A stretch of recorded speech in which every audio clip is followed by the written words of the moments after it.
Turning to the skies and the mysteries that keep getting more and more confusing. Today, the president saying that they are going to be releasing a lot of information about extraterrestrial things. And we're still trying to wrap our minds around the second batch of secret government files and dozens of new videos that were unclassified, like this one.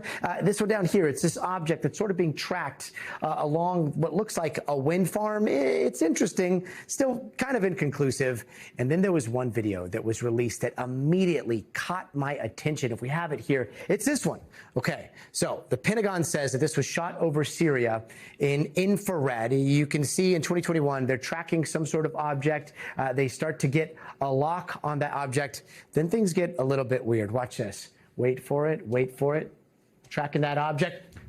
It's gone immediately. We could slow it down just a little bit. It gets a lock here, and then it loses that lock, and then again, they're calling it instant acceleration.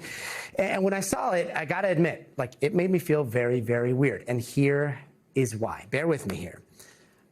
One night, when I was around 9, 10 years old, my dad was driving me back from Boy Scouts. We were going home from Boy Scouts, and we were driving through the New Mexico desert on the outskirts of Albuquerque.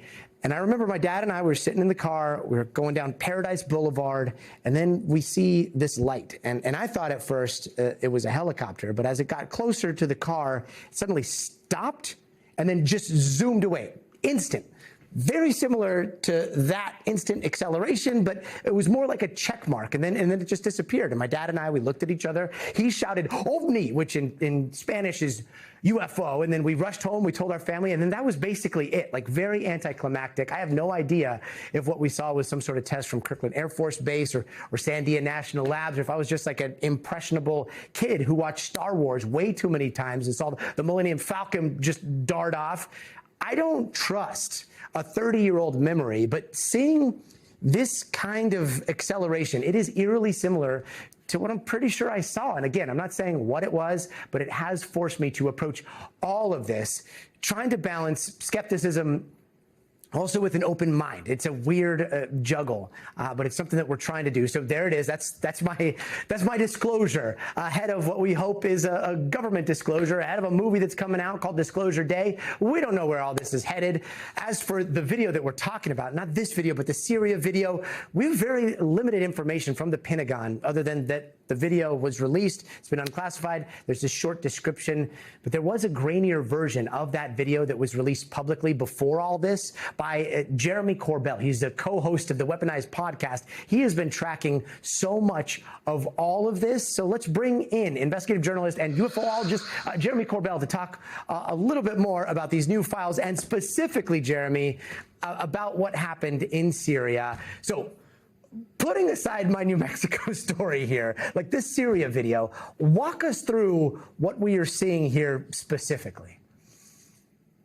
Okay, well, let's not put aside your own personal sighting. The reason why UFOs have been in movies and popular culture is because people, credible people, have been seeing them. You are right, though. 3 months ago, George Knapp and I did release what is known as list number 2, or video number 2 on the list to Pete Hegseth and the Department of War. We released it with all the numerology, everything there, so you can see for sure with your own eyes you have instantaneous acceleration. It's not me saying that. We obtained and released through sources the footage that the government has just put out. In fact, we provoked that release in about 11 other releases. What you're seeing is historic. It's the first time the world is seeing what pilots like Commander David Fravor have described: instantaneous acceleration, which is one of the 5 observables of UFOs the government told us about. This warps our publicly understood physics. There's no inertial effect. No known human technology at this time can do it. This should fascinate scientists, not just the young kid Gadi or fighter pilots. It should fascinate scientists around the world. And Jeremy, the Pentagon, they seem to describe that moment. In that video, I've watched it way too many times, but if we could throw it back up there, because this is really important.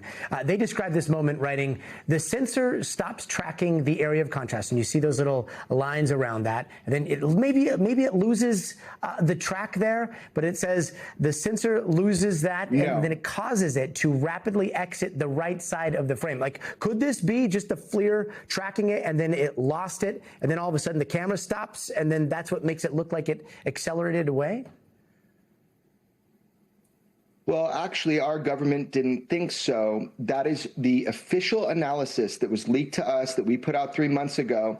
It's really interesting and easy to understand. If that were the case, Gadi, you wouldn't see the ground continue to move, in your observation, down. You see the object begins to move to the right before they lose the track, or right in that moment. So it doesn't matter if they lost the track. You're seeing the ground continue to move downward, the object to move to the right. And remember, this is a weapons grade lock. It's almost as if the UFO noticed that it got a weapons grade lock on it, played a little game, shot to the left, and then instantaneous to the right. Now, this has been out in the wild for 3 months. And people at universities and national labs have analyzed it and reported back to me. You are seeing what appears to be instantaneous acceleration, something that should not exist. You better call the gravity police on this one. And Jeremy, when you start reading so many of these reports, like a bulk of the reports, the most compelling ones, again, and anybody can do this, they're all declassified now, or a lot of them are declassified. You hear of instant acceleration from eyewitnesses where there is no video. Dude, I have to ask again and again and again, like, is there better video coming? Because even as someone who thinks he might have seen something way back in the day, like, I'm still not convinced that anyone knows what's going on. People do know what's going on. And Gadi, beliefs are like burdens, right? But facts are foundations. We can build on those. Our government knows for sure what is going on to a high degree with the UFO topic. And if you watch Sleeping Dog, that film exists because the government chose silence. So we are provoking change. Just look at what I show that George and App are assessing on our computer, and look at what the government put out. They're giving you the floor, not the ceiling. There is high definition satellite footage and full motion video in color of all domain UFOs coming in and out from space to air and down into the sea and back up again.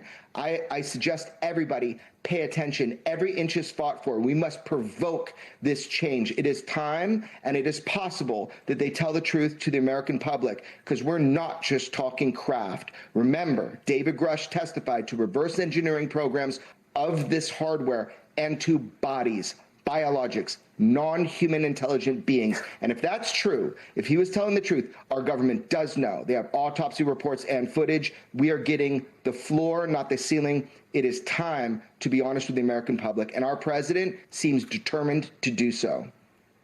Yeah, and I think when we're talking about the floor, we're going to see things like balloons misclassified as something else. We're going to see, misidentification, and we're going to see a lot of confusing stuff. But hopefully we get some clarity sometime soon.